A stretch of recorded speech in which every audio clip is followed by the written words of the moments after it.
The man sitting across from Oprah Winfrey moved like poetry in motion, even when perfectly still. At 50, Michael Jackson retained the ethereal grace that had made him the most captivating performer of his generation. But there was something different about him today. A restless energy that seemed to vibrate just beneath his carefully controlled exterior. His signature black fedora sat at the perfect angle. His sequin jacket caught the studio lights like captured starlight. And his voice carried that same breathless, almost childlike quality that had enchanted the world for over 4 decades. But behind the iconic sunglasses he wore even under the studio lights, Oprah could sense something flickering between excitement and exhaustion, between boundless creativity and profound solitude. It was March 2009, and Michael Jackson had come to the Oprah Winfrey Show to discuss what he called his final chapter, the This Is It concert series that was set to begin in July at London's O2 Arena. 50 shows that would mark his return to the stage after years of personal struggles, legal battles, and public scrutiny that had tested even his legendary resilience. The Harpo Studios buzzed with an electric anticipation that felt different from their usual pre-taping energy. This wasn't just another celebrity interview.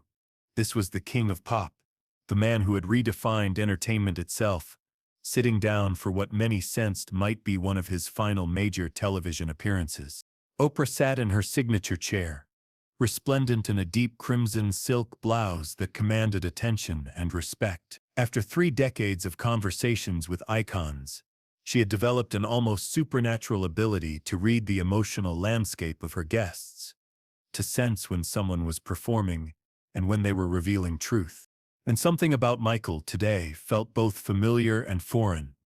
The same magnetic presence that had captivated audiences since he was 5 years old, but overlaid with a weight that seemed to pull at him even as he smiled and gestured with his characteristic gentle intensity.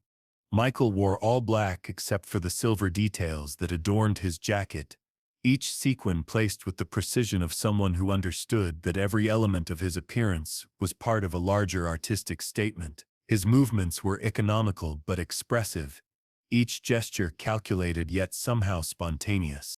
But Oprah noticed that his hands trembled slightly when he wasn't actively using them, and his voice, while still carrying its famous soft power, occasionally caught on words, as if emotion was threatening to override his legendary control.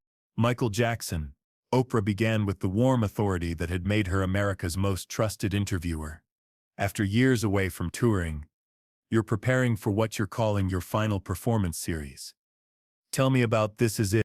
Michael's face lit up with genuine enthusiasm, the kind of radiant joy that had made him beloved by millions around the world. When he spoke about his art, about performing, about the connection between artist and audience, he became something transcendent, not just a celebrity, but a conduit for pure creative energy. Oprah, he said, his voice taking on the breathless quality that came when he discussed his passion. This isn't just a concert series. This is everything I've learned about performance, about music, about connecting with people, distilled into the most pure experience I can create. His hands began moving as he spoke, painting invisible pictures in the air between them. I've been developing new choreography, new ways of moving that I've never shown the world before. Dance has always been my first language, you know. Before I could really talk, I could move. And these new pieces, they're like nothing I've ever done. He leaned forward slightly, his voice dropping to almost a whisper, as if sharing a sacred secret. There's this one sequence where I'm working with gravity itself, making my body do things that shouldn't be possible. It's taken me months to perfect, but when I finally got it right, he paused, his hands creating the shape of something ethereal and impossible. It felt like flying. Oprah could see the pure artist in him then. Not the troubled celebrity, not the controversial figure, but the man who had spent his entire life pushing the boundaries of what human movement could express. What drives you to keep innovating, to keep pushing those boundaries? Michael was quiet for a moment, his expression becoming more contemplative. You know, Oprah, I think about legacy a lot. Not just the songs or the albums or the awards, but what I leave behind in terms of possibility. I want young dancers, young performers to see what I do and think, if he can do that, what can I do? His voice grew stronger as he spoke, feeding off his own vision of artistic impact. Every time I step on stage, I'm not just performing, I'm showing people that there are no limits to human expression if you're willing to work hard enough, dream big enough, push yourself far enough beyond what feels safe or comfortable. But Michael, Oprah pressed gently, after everything you've been through, the trials, the media quizery, the personal challenges, what made you decide this was the right time to return to performing? The question seemed to catch Michael off guard, and for a moment, his performer's mask slipped just enough to reveal something more vulnerable underneath. He began, then stopped. His hands, which had been constantly moving, suddenly stilled. I needed to remember who I am, I think. For the past few years, I've been so focused on surviving, on defending myself, on just getting through each day. But performing is where I find myself. It's where I remember that I'm not just Michael Jackson, the tabloid subject, I'm Michael Jackson, the artist. He removed his sunglasses for the first time since the interview began, revealing eyes that held decades of both triumph and pain. When I'm on stage, when I'm moving to the music, when I can feel the audience responding what I'm creating, that's when I feel most alive, most real, most like the person I was meant to be. Oprah leaned forward, recognizing that they were moving into deeper territory. Tell me about that feeling. What is it like when you're performing? Michael's entire demeanor changed, his voice taking on an almost mystical quality. It's like communion, I think. Not religious communion, necessarily, but human communion. When I'm performing, I can feel every person in the audience. I can feel their energy, their hopes, their need to escape from whatever is weighing them down in their daily lives. He stood up slowly, his movements fluid and graceful, even in the confines of the interview space. And in those moments, I'm not performing for them, I'm performing with them. We're creating something together, something that exists only in that moment, that can never be replicated exactly the same way ever again. He sat back down, but his energy remained elevated, charged with the memory of transcendence. That's what This Is It is really about. It's about creating 50 moments of pure connection, 50 opportunities for people to remember that they're not alone in this world, that there's beauty and magic and possibility even in the darkest times. And what about you, Michael? Do those moments help you feel less alone? The question seemed to hit him like a physical blow. His expression shifted so quickly that Oprah could see the exact moment when the performer stepped aside and the person beneath was revealed. He started, then stopped. That's the strangest part, Oprah. When I'm performing, when I'm surrounded by thousands of people who are singing my songs, who know every word, who are moving to the music I created, that's when I feel most alone. The studio fell silent, the audience recognizing that they were witnessing something unexpected and profound. How is that possible? Oprah asked gently. Michael was quiet for a long moment, his hands fidgeting with the edge of his jacket. Because they love Michael Jackson, the performer, the icon, the image. But they don't know me, the real me. The person who lies awake at 3 in the morning wondering if anything he's done actually matters. The person who has everything money can buy but can't figure out how to buy peace of mind. His voice was barely above a whisper now, but it carried clearly through the studio's sophisticated sound system. I can make 100,000 people feel joy simultaneously, but I can't make myself feel connected. I can create moments of pure magic for others, but I can't seem to create them for myself. Oprah felt tears beginning to gather in her eyes. Michael, when you're not performing, when you're just at home, who are you? I don't know, he admitted, and the confession seemed to surprise him as much as it surprised the audience. I've been performing since I was 5 years old. I don't think I know how to just be. Without the music, without the movement, without the audience. I'm not sure there's anything there. He looked directly at Oprah, his eyes holding a vulnerability that was almost painful to witness. Sometimes I think I disappeared somewhere along the way, like the real Michael, the person I might have been if I hadn't been famous. He got lost, and all that's left is this construct, this idea of Michael Jackson that everyone expects me to live up to. But surely there are moments when you feel like yourself? When you're with your children, perhaps? Michael's face softened at the mention of his children, and for the first time in the interview, his smile reached his eyes. Yes, he said simply. With Prince, Paris, and Blanket, I get to be just Dad. They don't care about my career or my legacy or my public image. They just want me to read them stories and help with homework and be present for the small moments that make up a life. He paused, his expression becoming wistful. But even then, I sometimes catch myself performing, trying to be the perfect father. The father I think they deserve, rather than just being their father. It's like I've forgotten how to exist without an audience, even when the audience is just my own children. Oprah reached across and gently touched his hand. Michael, what would it feel like to just stop performing? To just be whoever you are underneath all the expectation? Michael looked at her with something approaching terror. Terrifying, he said immediately. Absolutely terrifying. Because what if there's nothing there? What if Michael Jackson, without the performance, is just empty? But you're not empty, Oprah said firmly. You're a father, a creator, a person who has brought immeasurable joy to the world. You're someone who has struggled and survived and continued to create despite enormous pressure and scrutiny. Michael nodded, but his expression remained unconvinced. I know that logically, but knowing something and feeling it are two very different things, aren't they? He stood up again, this time moving to the window that overlooked the Chicago skyline.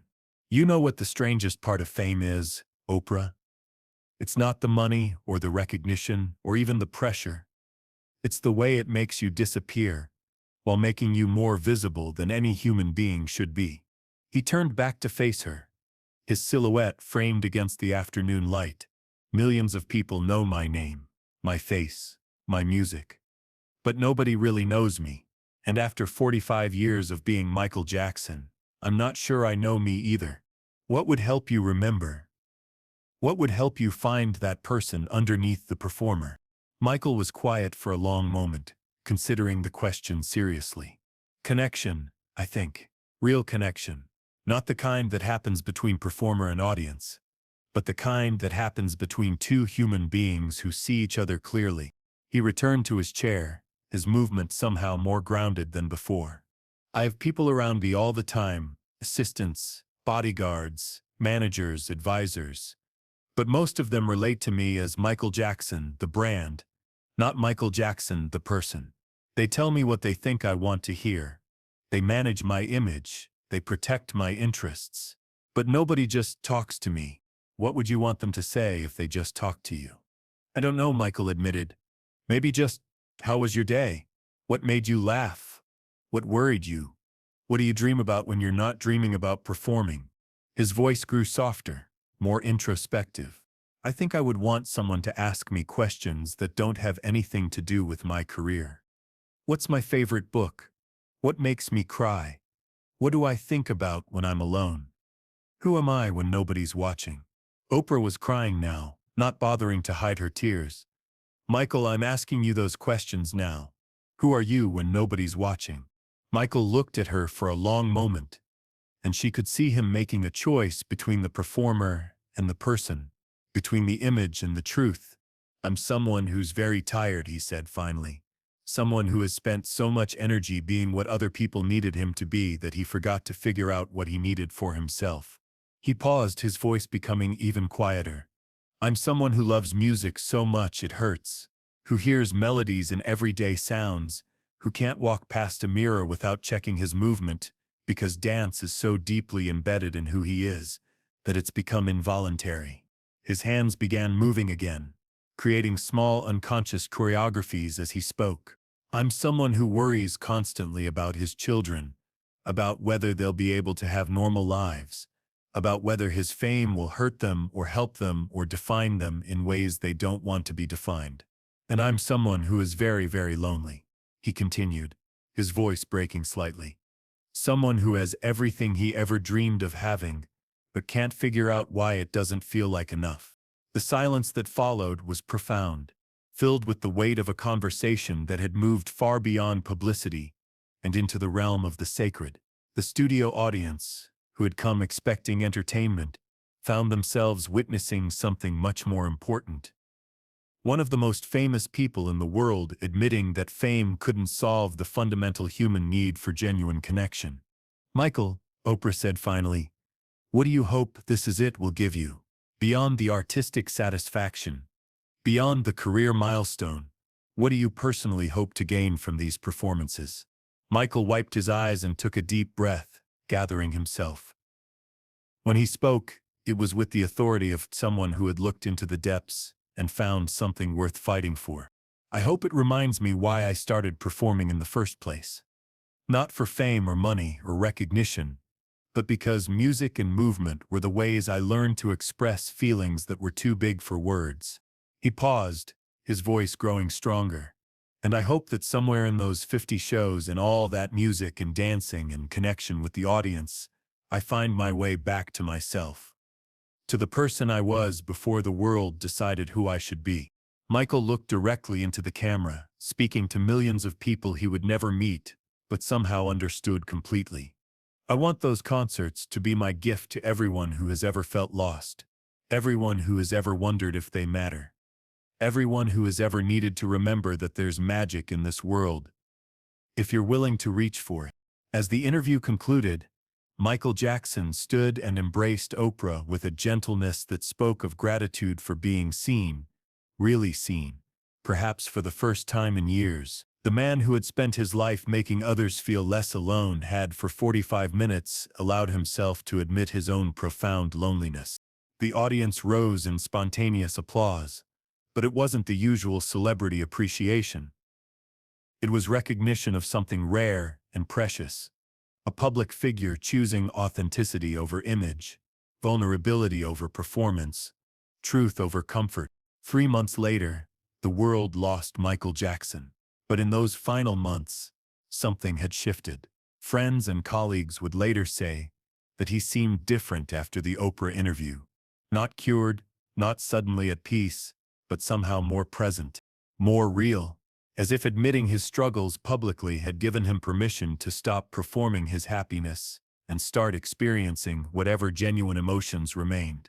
The This Is It rehearsal footage, released after his death, showed glimpses of the artist Michael had described to Oprah, someone pushing boundaries, creating new impossibilities, reaching for transcendence through movement and music. But it also showed something else, moments of genuine joy, of connection with his fellow performers, of the pure artistry that had made him a legend.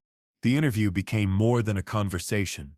It became a testament to the cost of fame, the necessity of honest conversation about isolation and mental health, and the reminder that behind every public persona is a human being who needs connection, understanding, and love just like everyone else.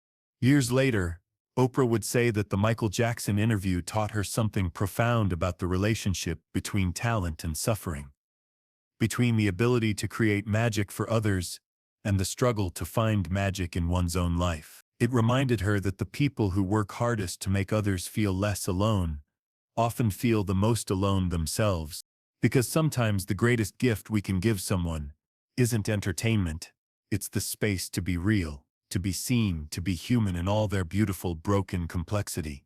And sometimes, just sometimes, that's enough to remind them that underneath all the performance, all the expectation, all the image management, there's still a person worthy of love exactly as they are.